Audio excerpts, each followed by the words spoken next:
Primeiro, amada igreja, na paz do Senhor. Amém. Convido os irmãos a abrirem suas Bíblias lá no livro de Jonas, capítulo do 1 em diante. Jonas, do 1 em diante. Glória a Deus. Aleluia, Jesus. Glória a Deus. Eu vou estar louvando ao Senhor com ele, em seguida eu vou estar ministrando a palavra de Deus. Glória a Deus. Então, os irmãos permaneçam em espírito de oração e vamos adorar ao Senhor. Aleluia. Podem se assentar. Glória a Deus. Aleluia. Maravilhoso. Este hino se chama Tudo é Perda. Glória a Deus. Aleluia. Tudo é perda se não tenho a ti. A tua graça é o que me basta. Glória a Deus. Glória a Sem Deus. você não sei pra onde ir. Sem tua presença não importa. Do que adianta eu ganhar o mundo inteiro Aleluia. e a minha alma se perder sem ti? Do que adianta eu juntar os meus tesouros e me esquecer daquele que me amou? Se eu não tenho a ti, não tenho nada, nada eu serei sem ti, Senhor. A tua presença é o que me basta, eu te levarei por onde eu for. Tudo é perda se não tenho a ti, a tua graça é que me basta.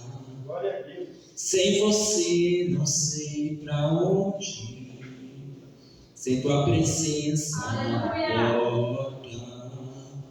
Do que adianta eu ganhar o mundo inteiro É verdade. e a minha alma se perder sem ti? Do que adianta eu juntar os meus tesouros e me esquecer daquele que me amou? Aleluia. Se eu não tenho a ti, não tenho nada, nada eu serei sem ti, Senhor.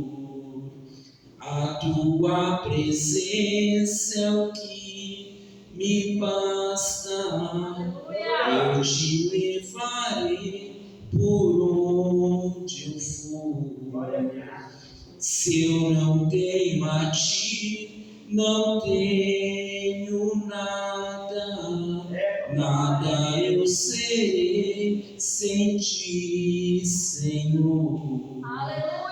A tua presença é o que me basta, eu te levarei por onde eu for.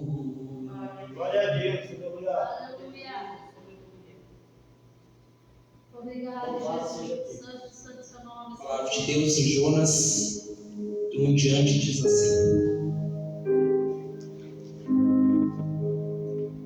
E veio a palavra do Senhor a Jonas, filho de Amitai, dizendo: Levanta-te, vai à grande cidade de Nínive e clama contra ela, porque a sua malícia subiu até a minha presença. No 3. Porém Jonas se levantou para fugir da presença do Senhor para Tarsis, e descendo a Jope, achou um navio que ia para Tarsis, pagou a passagem e foi para Tarsis, para longe da presença do Senhor. Mas o Senhor mandou ao mar um grande vento, e fez-se no mar uma forte tempestade, e o navio estava a ponto de quebrar-se. Então temeram os marinheiros e clamavam cada um ao seu Deus, e lançaram ao mar as cargas que estavam no navio, para que este ficasse mais leve. Jonas, porém, desceu ao porão do navio e, tendo-se deitado, dormia profundamente. E o mestre do navio chegou até ele e disse: Que tens? Por que estás dormindo? Levanta-te, clame ao teu Deus. Talvez assim ele se lembre de nós, para que não pereçamos. E diziam cada um ao seu companheiro: Vinde e lancemos sorte, para que saibamos por que causa nos sobreveio este mal. E lançaram sorte, e a sorte caiu sobre Jonas. Então lhe disseram: Declara-nos tu agora, por causa de quem nos sobreveio este mal? Que ocupação tens? De onde vens? Qual é a tua terra? E de que povo tu és? E ele lhes disse: Eu sou hebreu e temo ao Senhor, o Deus do céu, que fez o mar e a terra seca. No 12, vamos para o 12. E ele lhes disse: Levantai-me, lançai-me ao mar, e o mar se aquietará, porque eu sei que é por minha causa que vos sobreveio esta grande tempestade.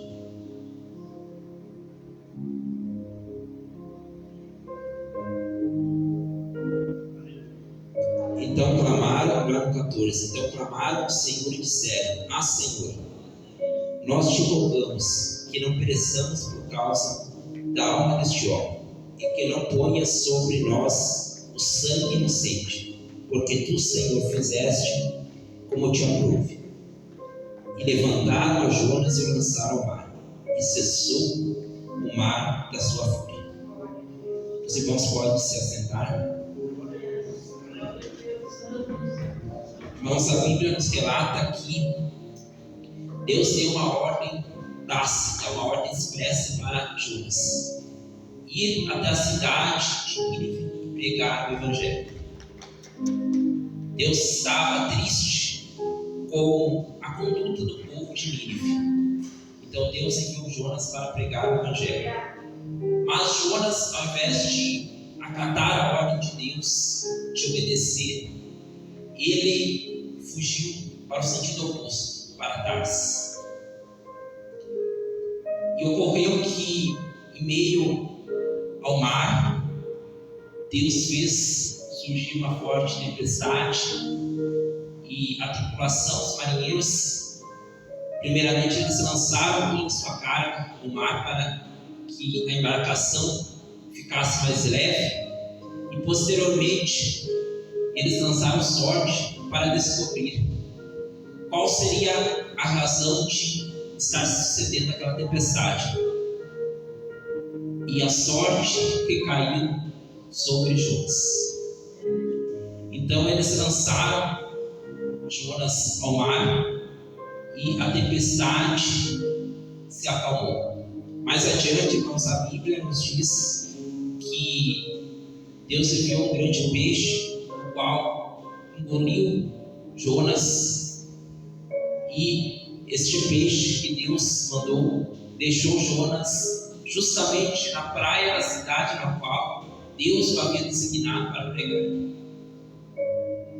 Não há como fugir do chamado e do propósito de Deus, porque foi Ele que nos escolheu, foi Ele que nos chamou. É habitual muitas pessoas dizerem: eu escolhi viver o Evangelho, eu amo a Deus, mas foi Ele que nos escolheu. Foi Ele que nos escolheu e nos amou primeiro. A Bíblia diz dessa forma: eu te chamei, tu és meu. Antes mesmo de nós termos conhecimento, discernimento, Deus nos escolheu quando nós ainda estávamos no ventre da terra. Porque Ele tinha um propósito para a nossa vida, porque Ele tinha algo grandioso para cumprir na minha e na sua vida. Eu não sei se Algumas vezes você se questionou se você é amado, se você chegou a se questionar se você tem um propósito maior na sua vida. Hoje eu quero te dizer, meu amado irmão, minha amada irmã em Cristo, Deus tem um propósito na sua vida. A sua vida não é uma mera casualidade. E de que forma nós descobrimos qual é o propósito de Deus na nossa vida? É vivendo o Evangelho. É estando nos caminhos de Deus, que Ele vai nos usando, Ele vai nos capacitando, Ele vai nos lapidando. Deus não pode usar quem não se deixa ser tratado, quem não se deixa ser mudado, quem não se deixa ser lapidado. Mas aquele que é humilde diante de Deus, aquele que diz: Senhor, faça uma obra no meu coração, a minha vida é tua, eu entrego a ti, meu Deus, a minha vida, para que o Senhor faça uma obra. Usa-me, Senhor. E esse Deus pode usar. Esse se torna um vaso de honra na presença de Deus. Muitas vezes Deus precisa quebrar o vaso antigo, o vaso velho, para fazer um vaso novo. Que Ele nos quebre quantas vezes forem necessárias, mas que nós possamos ser um vaso de honra na presença de Deus, um canal de bênção, para que por meio da nossa vida, não somente a nossa família seja transformada, mas todos aqueles que nos servem sejam transformados. Se a tua família não tem sede de buscar o Evangelho, busque você. Deus está te levantando como Abraão na sua casa. Ele está te separando para ser luz em meias trevas, lá na sua casa, lá no seu lar. E por meio da sua vida, todos os demais familiares seus serão alcançados. Que Deus poderoso, irmãos, que consegue fazer surgir uma tempestade, que envia um peixe e deixa o seu escolhido na praia da cidade a qual ele tinha designado ele para pregar. E a Bíblia nos diz, irmãos, que a cidade de Nínive era uma cidade extensa. Jonas teve que caminhar durante 3 dias pregando o Evangelho, mas o povo deu crédito à voz do profeta Jonas. O povo se arrependeu, o povo se converteu dos seus maus caminhos e Deus teve compaixão, Deus teve misericórdia. Deus poupou o povo de Nínive. Quando nós erramos, irmãos, e nós reconhecemos a nossa falha, o nosso pecado, Deus se compadece de nós quando há um arrependimento verdadeiro. Não deixe o inimigo colocar no seu coração vergonha. Não deixe o inimigo te fazer se distanciar de Deus em virtude dos seus erros do passado. Todos nós temos um passado do qual nós não nos orgulhamos. Mas Deus não olha para o nosso passado, Ele olha para os frutos que nós podemos dar no seu tempo. Quando aquela mulher chamada Maria Madalena foi trazida pelos fariseus à presença de Jesus para ser julgada, pois ela havia sido surpreendida em adultério pelo seu marido. E os fariseus indagaram Jesus, dizendo: Mestre, essa mulher foi surpreendida em adultério, e a lei de Moisés diz que ela deve ser apedrejada, mas tu que diz?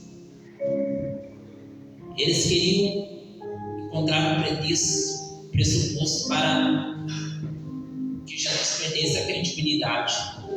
Mas Jesus, imbuído do poder de Deus e do Espírito Santo, disse: aquele que não tem nenhum pecado, atire a primeira pedra. Então toda aquela multidão se dissipou. Eles largaram as suas pedras e foram embora. Então Jesus disse para Maria Madalena: mulher, veja, ninguém te condenou. Se ninguém te condenou, eu também não te condeno. Vá e não peques mais. Jesus não recriminou ela em face do seu passado, mas Ele demonstrou compaixão, misericórdia.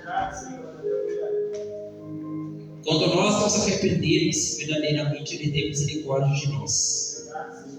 Ele lança o nosso passado no mar do esquecimento e Ele não se lembra mais. Se Deus procedesse conosco, irmãos, da mesma forma que muitas vezes nós agimos com o nosso irmão, com o nosso próximo, quando erra conosco, nós estaremos perdidos. Mas Deus não age da mesma forma que o mundo. Deus anda na contramão do mundo. Quando o mundo julga, quando o mundo atira pedras, Deus tem um gesto de misericórdia, de benevolência, porque Ele nos ama. Ele ama o pecador, mas não o pecado. Ele não faz acepção de pessoas, não importa se é o ladrão, não importa se é o idólatra, quem quer que seja. Quando há um arrependimento verdadeiro, Deus vira a página, Ele escreve um novo capítulo, uma nova. Glória a Deus, aleluia. A melhor oportunidade que você pode receber na sua vida não é de você enriquecer, não é de você ser famoso, é de você ser salvo, é de você ter o seu nome escrito no livro da vida. Nós não precisamos ser reconhecidos deste mundo, irmãos. Nós precisamos ter o nosso nome escrito no livro da vida lá no céu. Nós precisamos ser conhecidos no céu. Há muitas pessoas que lutam incansavelmente para serem reconhecidos aqui na terra, mas tudo isso vai perecer. Os bens materiais, a fama, a riqueza são algo supérfluo, passageiro, mas os tesouros do céu são eternos. A palavra de Deus diz que nós devemos ajudar tesouros onde a traça e a ferrugem não corroem. Que nós ajudamos aqui na terra, se não tem a bênção de Deus, quando o inimigo quer, ele vem e causa uma destruição, ele leva tudo.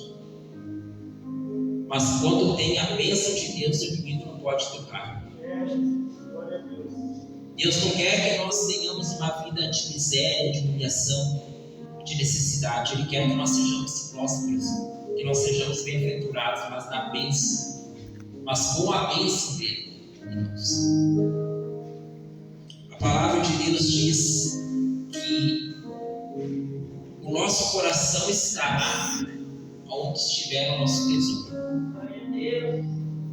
O que você tem priorizado na sua vida, que simboliza o tesouro na sua vida? A sua família, o seu trabalho, o seu dinheiro, o seu carro, possivelmente a sua casa, ou o reino dos céus? Deus precisa ter prioridade máxima na nossa vida. Eu estava comentando anteriormente com o pastor Davi que Deus tem compromisso com quem se compromete com Ele. Deus não tem compromisso de abençoar quem não tem compromisso com o reino dele, com a obra, com o evangelho. As pessoas querem receber mais e mais de Deus, mas pouco querem doar, pouco querem dar para Deus. Mas com Deus a ordem é essa: fazer primeiro para Deus, para depois receber de Deus, e não ao contrário, receber para depois fazer. Por isso que muitas pessoas não têm as suas vidas transformadas, porque elas querem que Deus seja servo delas, mas o mestre é maior do que o servo. O servo não é maior que o seu mestre, o mestre é maior que o servo. Nós não somos maiores que Deus. Se nós estamos aqui, irmãos, é pela misericórdia de Deus. E quando nós buscamos primeiramente o Dele, Ele é fiel e justo para acrescentar todas as demais coisas da nossa vida. E todas as demais áreas Deus vai suprir. Ele vai suprir o nosso casamento, Ele vai suprir na nossa vida financeira, Ele vai suprir na nossa saúde, na nossa vida profissional, em todas as áreas da nossa vida, mas o nosso coração precisa estar com Ele. O que impedia Jonas de fazer a obra de Deus? Era o medo.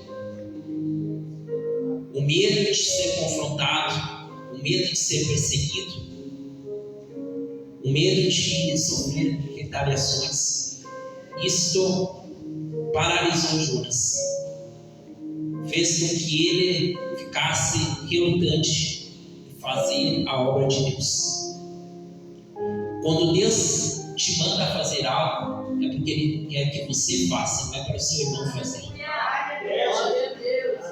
É porque o propósito dele é na sua vida, não é na vida do seu irmão. Glória a Deus, aleluia. Mas igual eu digo, se eu não fizer, meu irmão fará. Deus tem um propósito diferente para o seu irmão, uma missão diferente para o seu irmão.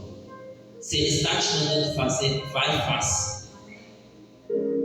Não espere que Deus, muitas vezes, tenha que agir de forma árdua, mas severa, para que você se dobre. Faça, e Deus vai cuidar de todas as demais áreas da sua vida. Glória a Deus, aleluia.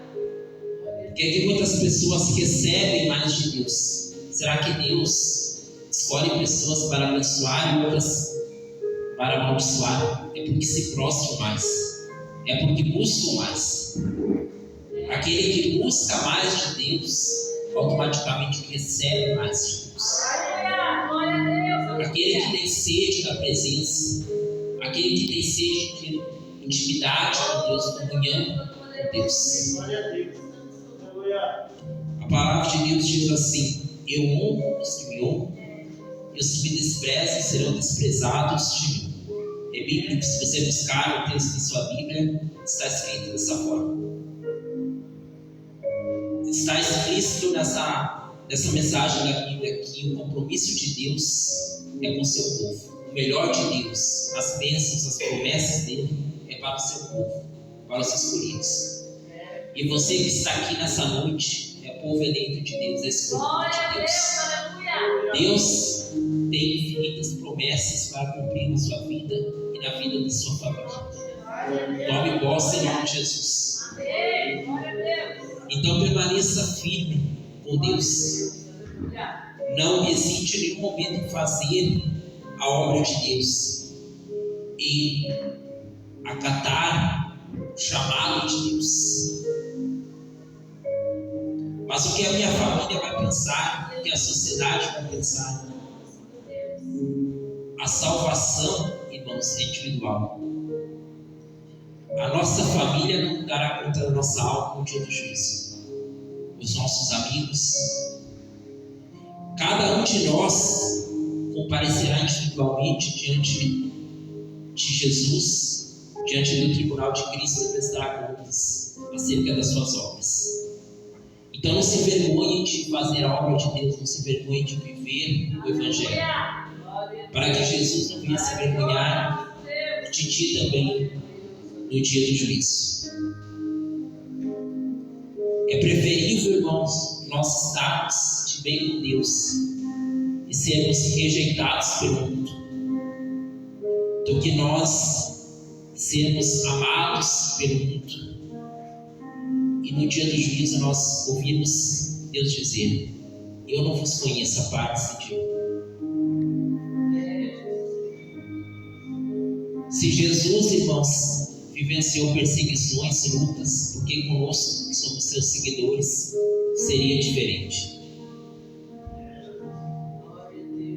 Quanto maior o seu nível de unção, maiores serão os embates. Há pessoas que acreditam que quando elas se tornarem cristãs, que viveram o Evangelho, elas vão ter uma vida desprovida de lutas, de problemas, mas é justamente o contrário que ocorre. Porque o levante do inimigo, o levante do inferno é maior. Se outrora nós fazíamos a vontade do inimigo, nós andamos na luz, o inimigo vai tentar de todas as formas nos parar. Porque ele sabe que por meio da nossa vida outras pessoas virão também. Alguém que é curado, que é remido, ele vai ganhar almas, ele vai frutificar. E o inimigo não quer perder pessoas para o reino de Deus. Então ele tenta nos parar. Ele levanta pessoas para nos perseguir, nos humilhar, nos afrontar, para ver se nós existimos. Se a sua luta está sendo tremenda, se alegre, pois o que Deus tem preparado na sua vida é algo grandioso. Deus não permite o deserto na vida de ninguém sem que Ele já tenha preparado a sua vitória, o seu momento de exaltação. Então, se estão te perseguindo, se estão te humilhando, se estão se levantando contra ti, fique em paz. Deus vai cumprir aquilo que Ele tem idealizado para a sua vida no tempo certo, independentemente da aprovação ou querer das outras pessoas. E todos saberão que Deus é fiel na sua vida. Glória a Deus, aleluia. A palavra de Deus diz que Deus, Ele não vê como o ser humano vê. Deus olha para o coração. As pessoas olham para nós e veem a nossa aparência, o nosso exterior, mas Deus olha para o nosso coração. Ele vê que nós podemos ganhar muitas almas, que nós podemos fazer a diferença. Deus não aposta em projetos faludos, Ele aposta em pessoas que estão dispostas a lutar, a trabalhar no seu reino. Ele não escolhe aqueles que estão mais bem preparados, os capacitados, Ele capacita os escolhidos. Mas, irmão Rodrigo, eu não sei falar bem, eu não sei louvar. Eu também, irmãos, era inibido, eu não sabia falar bem. Mas eu disse: eis-me aqui, Senhor. Que quando eu falar não seja eu, mas que seja o Espírito Santo me usando poderosamente para transmitir a sua mensagem, aquilo que o Senhor quer falar para o teu povo, para a sua igreja. Aleluia. Você não precisa estar preparado, você só precisa estar disposto. Aquele que está disposto no decorrer da caminhada, Deus capacita, Deus prepara.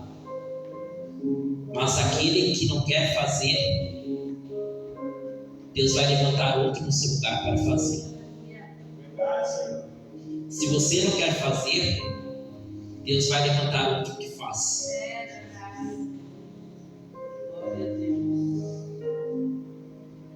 Mas por que o meu ministério não flui? Porque muitas vezes as pessoas, elas querem fazer, mas querem fazer da sua forma, do seu jeito. E não é dessa forma que Deus trabalha. Deus trabalha mediante a obediência. Deus trabalha mediante a santificação. É dessa forma que Deus trabalha. Então nós não podemos fazer, irmãos, a obra de Deus de qualquer forma, porque Deus não recebe. Nós precisamos fazer a obra de Deus com excelência. Por que Deus rejeitou o sacrifício de Caim? Porque ele ofereceu as sobras para Deus. Então Deus rejeitou. Quando nós oferecemos apenas o resto para Deus, Deus não recebe. Deus quer o melhor. Então que nós possamos, irmãos, fazer a obra de Deus por amor e não por obrigação. Que nós possamos estar na casa de Deus porque queima no nosso coração, porque arde no nosso coração a chama, a sede de estar na presença de Deus. A Bíblia diz que assim como a corça anseia por águas, nós devemos ansiar por estar na presença de Deus. A corça é um animal que sente muita sede, então ela está sempre perto dos mananciais de água para poder saciar sua sede. Nós precisamos ter sede de Deus, estarmos sempre próximos dele para saciar a nossa sede, o nosso vazio existencial. Todos os dias, irmãos, da mesma forma que nós hidratamos o nosso corpo quando nós temos sede, que nós nutrimos o nosso corpo quando nós temos fome, nós precisamos alimentar a nossa vida espiritual. Não deixe para buscar a presença de Deus somente quando tudo estiver desabando na sua vida. Busque hoje, busque agora alimentar-se da presença de Deus. Ele é o pão vivo descido do céu que pode te alimentar, que pode suprir o seu vazio existencial. Jesus disse que distante dele nós não teríamos paz, porque ele era a paz. Então, se o seu coração está em paz, busque a presença de Deus e ele vai te dar a paz. Ele vai te dar um refrigério, remover de você toda a carga negativa e te dar um fardo mais leve. Ainda que seja, irmãos, um fardo mais leve, ainda é um fardo. Porque a caminhada com Cristo tem os seus desafios. Nós precisamos carregar a nossa cruz diariamente, renunciar a nós mesmos e vivermos o propósito de Deus. A Bíblia diz: aquele que quiser vir após mim, negue-se a si mesmo, pegue a sua cruz e siga-me. No que consiste negar a nós mesmos? É negar a nossa natureza humana, de pecado, de muitas vezes julgar o próximo, de fazer aquilo que o mundo faz. Dia após dia, irmãos, nós precisamos morrer para a nossa carne e renascer no Espírito. Não há transformação sem antes haver rendição, sem antes haver renúncia. Deus habita em corações que estão limpos, não em corações que estão repletos de amargura, de mágoa, de ressentimento. E a porta do nosso coração, irmãos, ela é aberta de dentro para fora. O inimigo, se tiver uma brecha, ele entra na nossa vida e causa uma destruição. Mas Jesus, ele precisa de um convite. Ele precisa de convite para fazer morada na nossa vida, no nosso coração. E a vida que é impactada profundamente por Jesus não permanece da mesma forma que está. Porque Jesus transforma. Jesus restitui. O mesmo Deus que operou tantos milagres no passado é o mesmo Deus de agora. Ele pode fazer uma obra na tua vida. Ele pode mudar completamente a tua realidade, a tua história, se você crer. Amém. Se você permitir, se você convidá-lo a morar na sua vida, a fazer morada no seu coração. Que nós possamos, irmãos, todos os dias nos alimentarmos disso aqui que é a palavra de Deus. Glória a Deus. Quando o soldado ele vai para a guerra, ele não vai desarmado. Ele treina, ele se arma.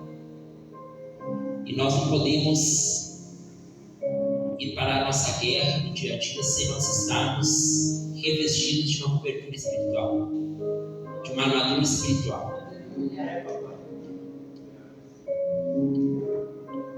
Ainda que nós não possamos ver, existe uma batalha que está ocorrendo no invisível e vai vencer aquele que estiver mais bem alimentado. Se você está alimentando a sua carne vencerá em detrimento do Espírito. Então alimente a sua vida espiritual, para que o Espírito se sobreponha à sua carne, o Espírito vença em detrimento da carne. Amém? Eu agradeço a minha oportunidade e as palmas são para Jesus.